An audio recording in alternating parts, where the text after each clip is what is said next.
अस्सलाम वालेकुम students, hope you all are fine.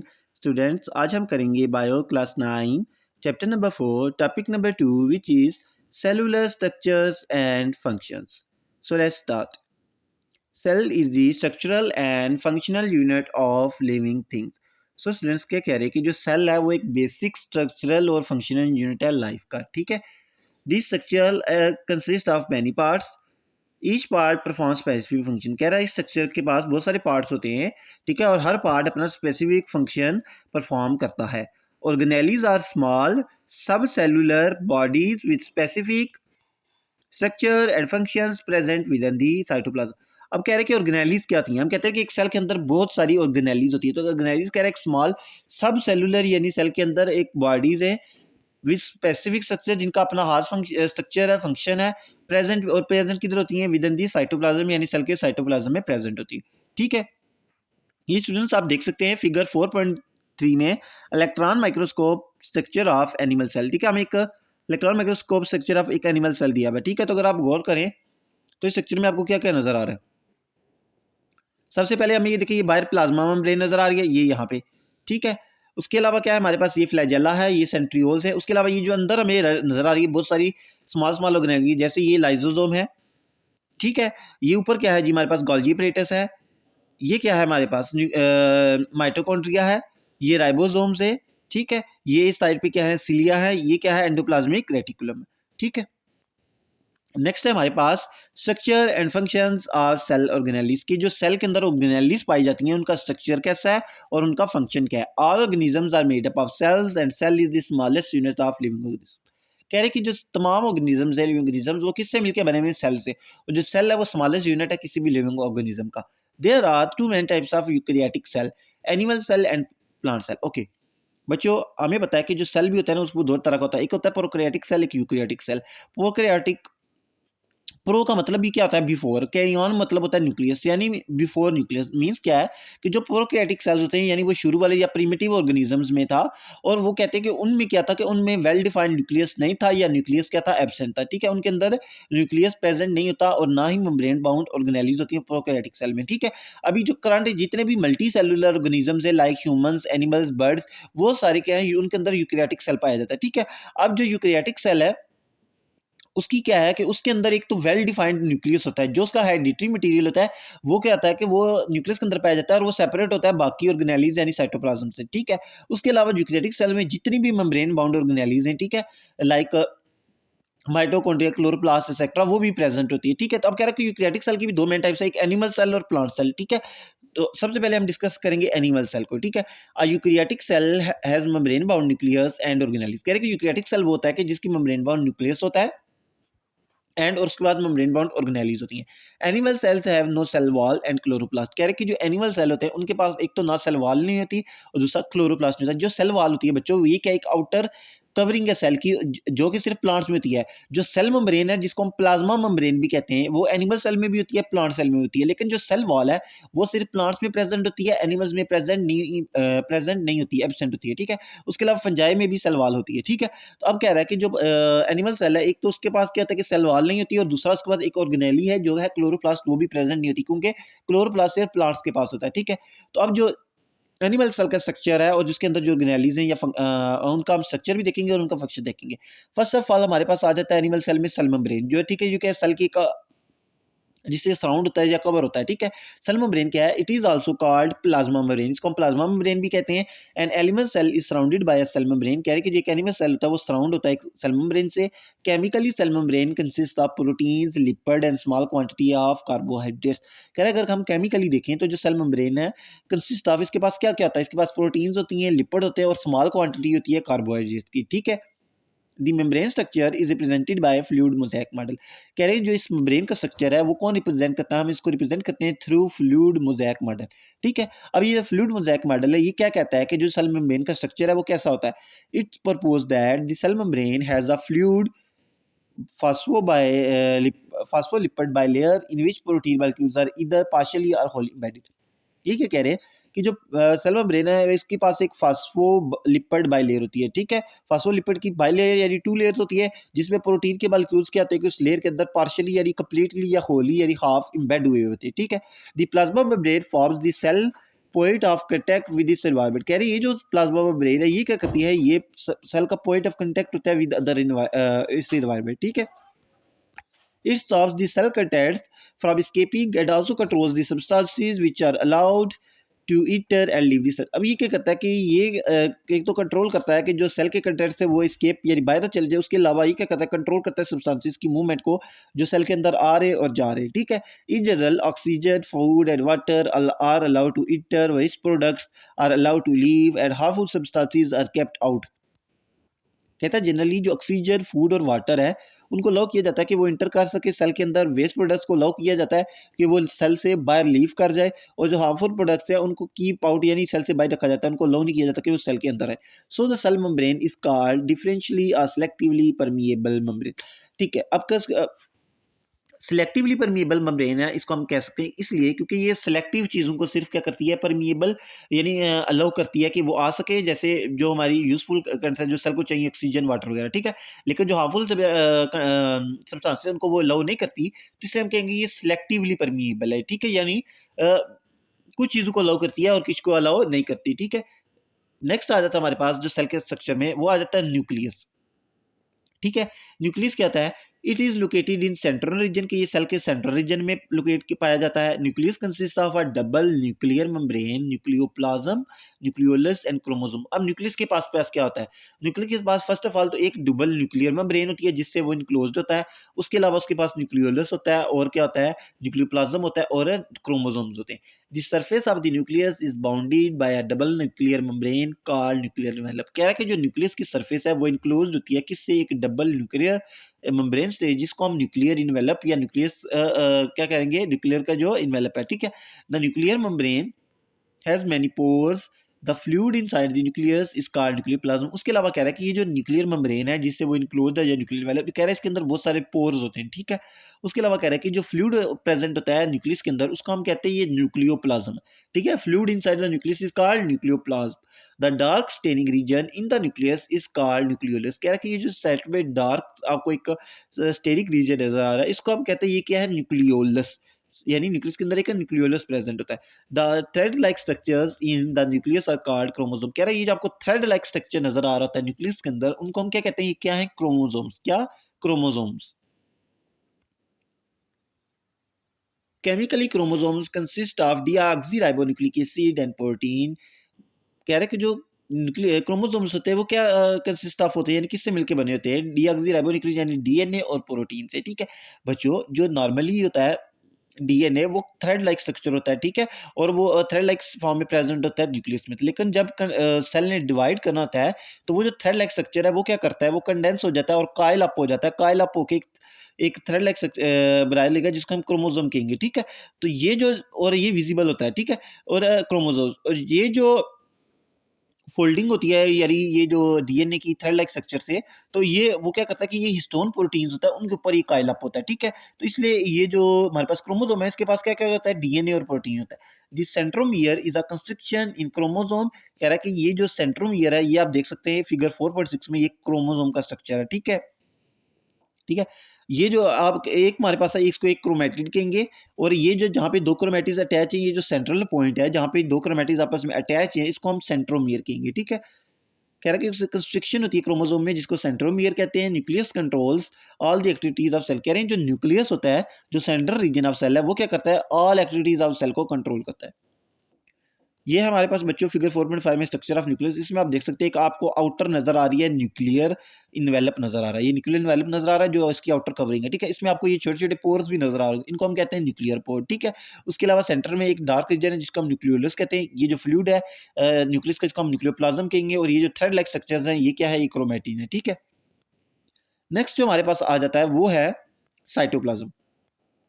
Cytoplasm कहता है the material between cell membrane and nuclear membrane is called cytoplasm, ठीक है। कह रहा है कि न्यूक्लियर मेम्ब्रेन यानी न्यूक्लियस की जो कवरिंग थी मेम्ब्रेन से लेकर जो सेल की मेम्ब्रेन है उसके बीच में जितना भी मटेरियल आता है उसको हम क्या कहेंगे, ये साइटोप्लाज्म है, ठीक है। It contains all the organelles कह रहा है इसके अंदर साइटोप्लाज्म के अंदर क्या आ जाएगा, जितनी भी ऑर्गेनाइज है वो साइटोप्लाज्म में प्रेजेंट होती है। ठीक है, many biochemical reactions take place in cytoplasm, for example glycolysis. कह रहा है कि जितने भी बायोकेमिकल रिएक्शंस हो रहे थे वो किधर साइटोप्लाज्म में हो रहे थे, लाइक ग्लाइकोलाइसिस। ठीक है, नेक्स्ट ऑर्गेनाइज जो हमारे पास आ जाती है वो है राइबोसोम। अब ठीक है बच्चों, देखो हमने सेल का जो स्ट्रक्चर पढ़ा उसमें तीन पहले, एक तो सेल की बात क्या होती है, सेल मेम्ब्रेन होती है, आउटर कमिंग सेंटर में न्यूक्लियस होता है, उसके अलावा जो न्यूक्लियस के अलावा जितना भी रीजन है अप टू सेल मेम्ब्रेन तक उसको हम साइटोप्लाज्म कहते हैं। उसके अलावा जो साइटोप्लाज्म में हमने कहा कि बहुत सारी ऑर्गेनेलिज होती है। अब उसमें जितनी ऑर्गेनेलिज प्रेजेंट होती हैं एनिमल सेल में, उनको हम वन बाय वन डिस्कस करेंगे कि उनका स्ट्रक्चर कैसा है और उनका फंक्शन क्या है। फर्स्ट ऑफ ऑल जो हमारे पास ऑर्गेनेली आ जाती है वो है राइबोसोम्स।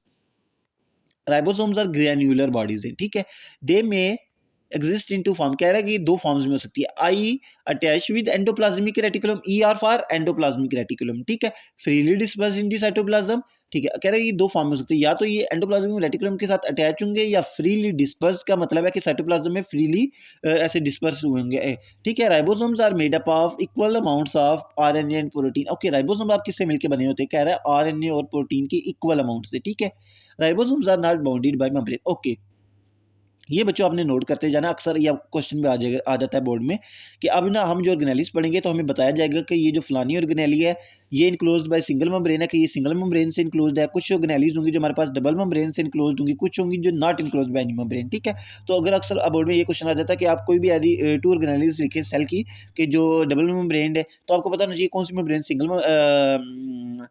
जो ऑर्गेनेली है वो सिंगल मेम्ब्रेन से इनक्लोज्ड है, कौन सी डबल मेम्ब्रेन से इनक्लोज्ड है। ठीक है, फिर आपने उनका फंक्शन और बताना होता है स्ट्रक्चर। ठीक है, तो अब ये कह रहा है कि जो राइबोसोम्स है ये नॉट इनक्लोज्ड बाय मेम्ब्रेन, ये मेम्ब्रेन से इनक्लोज्ड नहीं होते। They are found in prokaryotes and eukaryotes. इसी वजह से ये प्रोकैरियोट्स और यूकेरियोट्स दोनों में प्रेजेंट होते हैं, क्योंकि हमने पढ़ लिया है पीछे कि जो प्रोकैरियोट्स होते हैं उनमें मेम्ब्रेन बाउंड ऑर्गेनेलीज नहीं प्रेजेंट होती। ठीक है, तो ये मेम्ब्रेन बाउंड नहीं है, इसलिए प्रोकैरियोट्स में भी ये प्रेजेंट होते हैं। Ribosomes are composed of two subunits of different sizes, the large and small. अब कह रहे हैं कि राइबोसोम्स क्या होते हैं कि वो किससे मिलकर बनते हैं, दो सब यूनिट से यानी स्मॉलर यूनिट से मिलकर बनते हैं ऑफ डिफरेंट साइज। ठीक है, एक उसमें जो यूनिट होगा, सब यूनिट होगा, वो एक लार्ज साइज का होगा, दूसरा स्मॉल होगा। The two subunits are attachment form ribosome. दोनों जो सब यूनिट्स है जब अटैच हो जाते हैं तो वो क्या बना लेते हैं, ribosomes. Ribosomes are the sites of protein synthesis, for example amino acids are joined one by one to form protein. कह रहे हैं कि राइबोसोम्स साइट है प्रोटीन सिंथेसिस की, जानी वो जगह है जहाँ पे प्रोटीन क्या होती है, सिंथेसाइज होती है, फॉर्म होती है। यहाँ पे क्या होता है कि जो अमीनो एसिड्स है वो जॉइन होते हैं एक दूसरे के साथ और प्रोटीन बनाते हैं। नेक्स्ट जो हमारे पास ऑर्गेनेली आ जाती है वो है एंडोप्लाज्मिक रेटिकुलम, जिसको हम ईआर भी कहते हैं। ठीक है, it is a network of interconnected channels. ये कह रहा है कि एक ये नेटवर्क है पूरा किस चीज का, कनेक्टेड आपस में, इंटरकनेक्टेड यानी आपस में कनेक्टेड चैनल्स का। ठीक है, the endoplasmic reticulum is continuous with plasma membrane, nuclear membrane and Golgi apparatus. ठीक है, अब ये क्या कह रहा है कि कॉन्टिन्यूस यानी प्लाज्मा मेम्ब्रेन से भी के साथ भी ये अटैच होता है और न्यूक्लियर मेम्ब्रेन तक ये चलता रहता है और गोल्जी अपरेटस के साथ भी। ठीक है, there are two types of endoplasmic reticulum. अब आगे कह रहा है कि जो एंडोप्लाज्मिक रेटिकुलम इसके भी दो टाइप्स हैं। एक कौन सी है, स्मूथ एंडोप्लाज्मिक रेटिकुलम, दूसरी है rough endoplasmic reticulum. In smooth endoplasmic reticulum ribosomes are not attached to it. कह रहा है कि जो स्मूथ एंडोप्लाज्मिक रेटिकुलम होता है उसके साथ राइबोसोम अटैच नहीं होते, उसके ऊपर अटैच नहीं होते। Smooth endoplasmic reticulum plays an important role in lipid formation. अच्छा, अब इसका रोल किस में होता है, स्मूथ एंडोप्लाज्मिक रेटिकुलम का इसका रोल होता है लिपिड फॉर्मेशन में। ठीक है, smooth endoplasmic reticulum form vesicles in which large molecules are transported to other parts of cell. ठीक है, अब कह रहा है कि स्मूथ एंडोप्लाज्मिक रेटिकुलम इसके अलावा क्या करता है कि वेसिकल्स बनाता है, जिसमें जो लार्ज मॉलिक्यूल्स होते हैं वो क्या होते हैं, ट्रांसपोर्ट होते हैं वेसिकल के अंदर to other part of cell. In liver it helps to detoxify drugs. उसके अलावा ये जो ड्रग्स को डिटॉक्सिफाई करने में भी हेल्प करता है। नेक्स्ट आ जाता है हमारे पास rough endoplasmic reticulum has ribosome attach with it, कि इसके साथ राइबोसोम अटैच होते हैं। उसके साथ हमने पढ़ा था स्मूथ के साथ राइबोसोम अटैच नहीं होते। रफ जो endoplasmic reticulum is involved in protein synthesis. ये किसमें इन्वॉल्व होता है, प्रोटीन सिंथेसिस। जब हमने पढ़ लिया है कि इसके साथ राइबोसोम अटैच है बच्चों, ये जो रफ और स्मूथ है ये भी इस बेस पे कहते हैं। जब राइबोसोम अटैच होते हैं तो उसकी सरफेस जो है ना रफ अपीयर होती है। ठीक है, इसलिए हम इनको रफ एंडोप्लाज्मिक रेटिकुलम कहते हैं। और जिस पार्ट के साथ राइबोसोम अटैच नहीं होती है उसकी सरफेस जो है वैसे स्मूथ नजर आती है, तो इसलिए हम उसको स्मूथ एंडोप्लाज्मिक रेटिकुलम कहते हैं। ठीक है, अब इसके साथ अगर राइबोसोम अटैच है तो हमें पढ़ लिया कि राइबोसोम्स का जो रोल होता है वो किस में होता है, प्रोटीन सिंथेसिस में। तो इसलिए जो रफ एंडोप्लाज्मिक प्लाज्मिक रेटिकुलम है इसका रोल किस में हुआ, प्रोटीन सिंथेसिस में। ठीक है, नेक्स्ट आ जाता है हमारे पास Golgi apparatus। It was discovered by an Italian scientist Camillo Golgi in 1898। कह रहे कि ये जो गोल्जी apparatus था ये ऑर्गेनाइजली किसने डिस्कवर की थी, एक इटालियन साइंटिस्ट कैमिलो गोल्जी, इसने डिस्कवर की थी 1898 में। Golgi apparatus is also known as Golgi bodies और गोल्जी कम्प्लेक्स। ठीक है, गोल्जी apparatus को हम गोल्जी बॉडीज भी कहते हैं या गोल्जी कम्प्लेक्स भी कहते हैं। ये तीनों आपको चीजें आपको बतानी चाहिए कि सेमी कि अगर गोल्जी कम्प्लेक्स आता है या गोल्जी apparatus तो that is same thing. The electron microscope has revealed that a Golgi apparatus is a stack of flattened sacks formed of membranes। क्या कह रहे हैं कि इलेक्ट्रॉन माइक्रोस्कोप से रिवील किया है कि जो गोल्जी apparatus है वो सिंपली क्या है, एक स्टैक है किस चीज़ की, फ्लैटेंड सैक्स की फाउंड बाय मेम्ब्रेन। ये आप देख सकते हैं फिगर 4.9 गोल्जी apparatus का स्ट्रक्चर। ये आपको ये सिंपली थोड़े सैक्स नजर आ रहे हैं, सैक्स कहते हैं बैग्स टाइप फ्लैटेंड। ठीक है, उनका एक क्या कहते हैं स्टैक है, स्टैक के ऊपर के एक दूसरे, एक के ऊपर दूसरे, दूसरे के ऊपर तीसरा से अरेंज्ड है। ठीक है, स्टैक ऑफ फ्लैटेंड सैक्स। ठीक है, most sales contain 10 to 20 sets of these flattened membranes. कह रहे कि मोस्टली सेल्स के अंदर 10 to 20 सेट्स होते हैं इन मेम्ब्रेन्स के। In cells the inner face of the stack is directly towards the endoplasmic reticulum and the outer face of the stack is directly towards the plasma membrane. ठीक है, अब कह रहा है कि सेल्स में ये जो इसकी इनर फेस होता है इस स्टैक का, ठीक है, वो किसकी तरफ होता है, वो प्रेजेंट होता है टुवर्ड्स एंडोप्लाज्मिक रेटिकुलम, और जो आउटर फेस होता है वो किसकी तरफ होता है, प्लाज्मा मेम्ब्रेन की तरफ। ठीक है, ये आप पिक्चर में देख सकते हैं इनर फेस और ये आउटर फेस। ये जो नीचे वाला ये इनर फेस है और ये ऊपर आउटर फेस। ये कह रहा है कि जो इनर फेस है ये किसकी तरफ होता है, ये एंडोप्लाज्मिक रेटिकुलम की तरफ होता है, और जो आउटर फेस है वो टुवर्ड्स होता है plasma membrane. Vesicles are seen at the edges of the stack. The Golgi apparatus receive vesicles that bud up from the endoplasmic reticulum and modify them। कह रहा है कि आप वेजिकल्स देख सकते हैं इसकी एजिस पे। ठीक है, द गोल्जी apparatus जो क्या करता है कि जो वेजिकल्स आते हैं एंडोप्लाज्मिक उनको रिसीव करता है और उनको मॉडिफाई करता है, modify them, they store the secretion and finally lease them in secretory vesicles. क्या करते हैं कि वो जो सिक्रीशन है उसको स्टोर कर लेते हैं और जो देन उनको रिलीज कर देते हैं सिक्रीटरी वेजिकल्स में। ठीक है, they also give rise to lysosome. उसके अलावा ये क्या फॉर्मुलेट करते हैं, लाइजोसोम्स। नेक्स्ट ऑर्गेनेली आ गई हमारे पास लाइजोसोम। लाइजोसोम अभी ऊपर पड़ा कि जो गोल्जी apparatus है वही फॉर्मुलेट करता है। ठीक है, अब हम देखते हैं कि लाइजोसोम्स होते क्या हैं। सिंपली लाइजोसोम्स आर रफली spherical structures bounded by single membrane. देखिए बच्चों, ये अब आकी एक ऑर्गेनेली लाइजोसोम्स, और उन्होंने बताया कि ये रफली स्फेरिकल स्ट्रक्चर्स के होते हैं। ठीक है, यानी 100% स्फेरिकल स्फेरिकल शेप में होते हैं रफली। ठीक है, एंड ये बाउंड होते हैं सिंगल मेम्ब्रेन से। ठीक है, ये आपको पता चाहिए lysosome bound by single membrane. Lysosomes contain various active hydrolytic enzyme which break proteins nucleic acid lipid and carbohydrates. कह रहे हैं कि लाइजोसोम्स के पास क्या होते हैं, बहुत सारे एक्टिव हाइड्रोलिटिक एंजाइम्स होते हैं। ठीक है, जो क्या करते हैं कि जो ब्रेक डाउन करते हैं प्रोटीन्स की, लिपिड एसिड्स की, लिपिड्स की और कार्बोहाइड्रेट्स की। Lysosomes have several types of digestive functions. यानी कि लाइजोसोम के बहुत तरह के डाइजेस्टिव फंक्शंस भी हैं। ठीक है, यानी ये डाइजेशन में रोल करते हैं। जब इनके पास एंजाइम्स है तो जाहिर बात है वो क्या करेंगे, वो फूड डाइजेशन करेंगे। Many cells engulf nutrients into tiny cytoplasmic sacs called vacuoles. क्या कहते हैं कि बहुत सारे सेल्स क्या करते हैं कि जो न्यूट्रिएंट्स उनको ऑब्जॉर्ब कर लेते हैं और उनको इनगल्फ कर लेते हैं एक स्मॉल सैक्स में, यानी बैग्स में, जिनको हम कहते हैं ये फूड वैक्यूल है। यानी फूड वैक्यूल क्या होगा कि सैक्स जिनके अंदर फूड होगा। ठीक है, lysosome fuse with food vacuole exposing the nutrients to hydrolytic enzyme that digest them. कहते हैं कि जब फूड वैक्यूल बन जाता है कि लाइसोसोम क्या करते हैं उस फूड वैक्यूल के साथ जाके फ्यूज कर जाते हैं, जुड़ जाते हैं। और क्या करते हैं जब फ्यूज जुड़ जाएंगे तो लाइसोसोम के पास एंजाइम्स थे और फूड वैक्यूल के पास फूड था, तो वो क्या करेंगे उस जो न्यूट्रिएंट्स है उसको एक्सपोज कर देंगे एंजाइम्स के पास। ठीक है, और वो एंजाइम्स क्या करेंगे उस फूड को डाइजेस्ट कर देंगे। Small molecular products of digestion such as amino acids leave the lysosomes and are reused by the cell.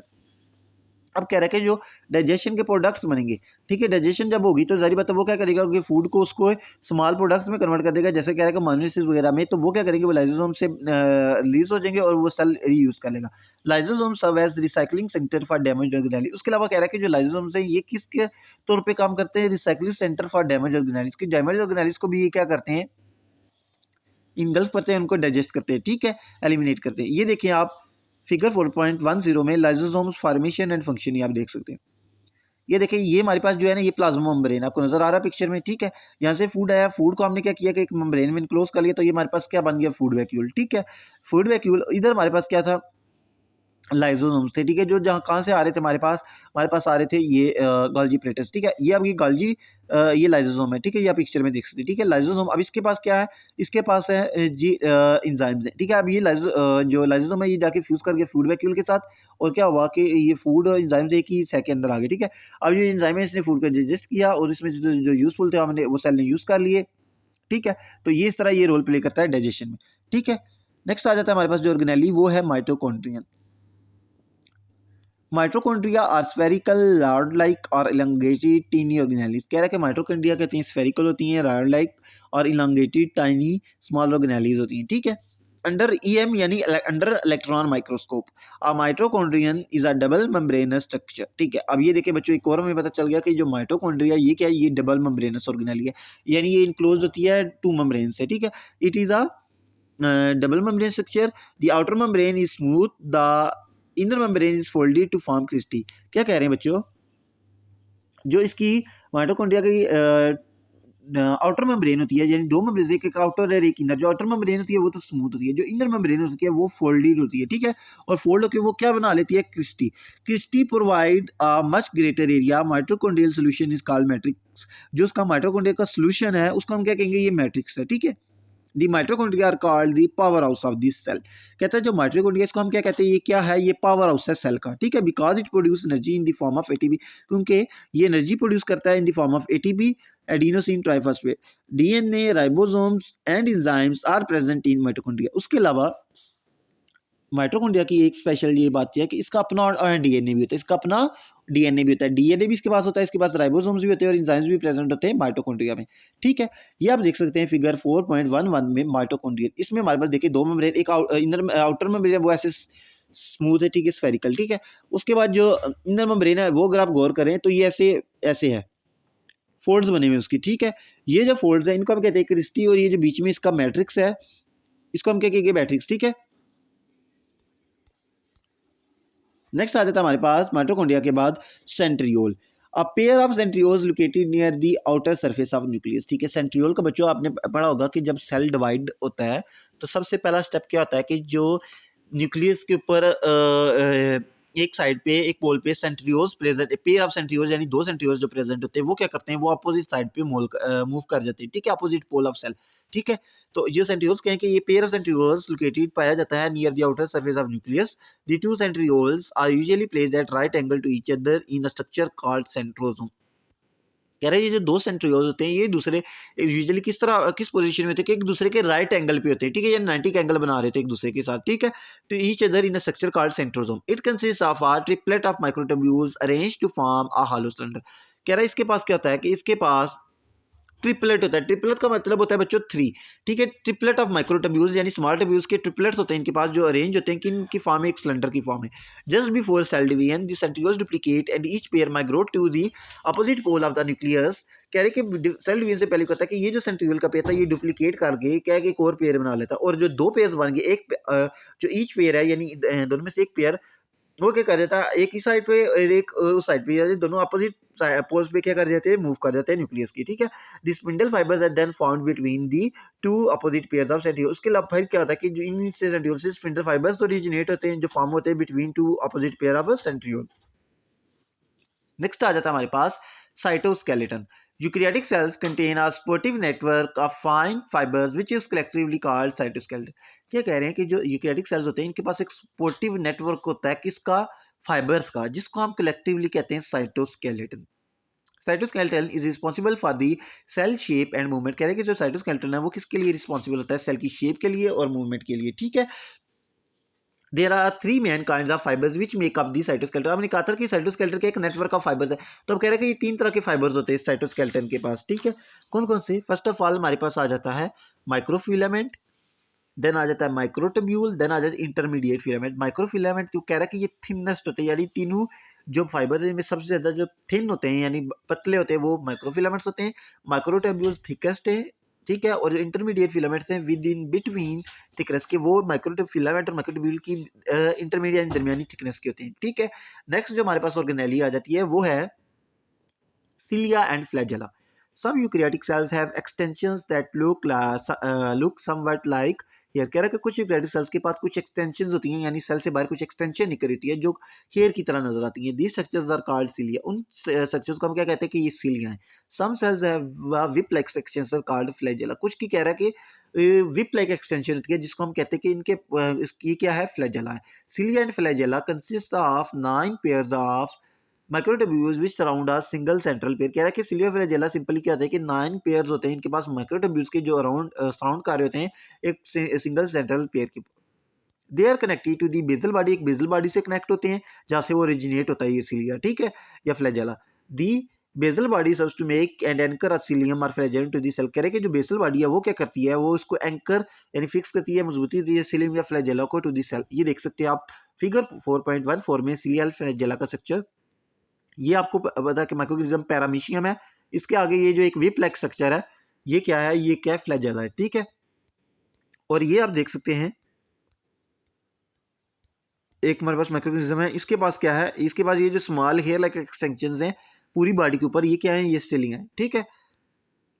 So students ये जो हमारे पास एनिमल सेल की जितनी भी ऑर्गेनेलिस थी ये कंप्लीट हो चुकी हैं। होपफुली आपको ये समझ आ गई होंगी। If you have any doubt you can ask in comment section. Please like share and subscribe my YouTube channel. Thank you.